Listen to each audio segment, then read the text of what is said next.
I would love to just dive into your role here. I mean, what really drew you to this project? It's such an exciting. Well, so many things. I think initially, my friend Christina Rogers works at Netflix, and she was like, they called to offer this part. I was like, Vietnam, I've never been anywhere in that part of the world. So I was so excited to get to go, and I was able to bring my daughter and her dad, and we just had this magical adventure. And then I got to work with Rachel again, who I think we worked in Josie and the Pussycats together, and she's such a funny, dynamic, brilliant woman, and she's like a lady boss producer, and she just keeps reinventing herself and making herself relevant, and it's just, I'm so impressed by her.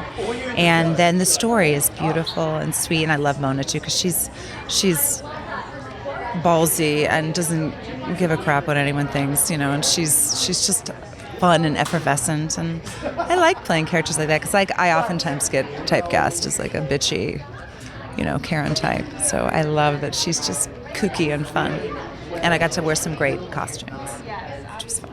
I mean, it sounds like a dream come true, going to Vietnam, getting to play this character. The cast is amazing, and we love seeing rom-coms be reinvented. I mean, they never end. We always continue to just... I haven't seen a lot of them lately. There's been a lot of Marvel stuff, which is fine, and I guess they're fine. But it is something that I think people love. So I want to see more of them. And I love that this one gets to bring something new. I mean, we don't get to see Vietnam very often like this in a rom-com movie. So what did it mean to you to be a part of that kind of project? Well, to be able to go to a part of the country a part of the world that most people in the United States or, in this part of the world don't get to go to, and then to actually see, and it's basically like, I would think like, almost a not advertisement, but a love letter to Vietnam. So you can see all of these incredible places, and then people are going to want to go. I bet after this is out, people are going to make it a destination that they want to go to. Again, we love to see the rom-com era just come back, and Rachel is definitely a queen of rom-coms, but do you have a favorite rom-com actor? I would say like one of my favorites, obviously Molly Ringwald back in the day when, with Breakfast Club and 16 Candles, like those movies were crazy, wonderful. And I think Rachel and She's All That is kind of the best.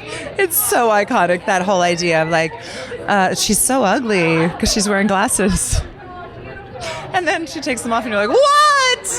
No, but I wish those tropes never died because they're so fun. They're so good. And she's in overalls and glasses. She can't be pretty. Ooh, look at her ugly hair. Yeah, right? And then all of a sudden you're like, what? Put her in a dress? What? How did that happen?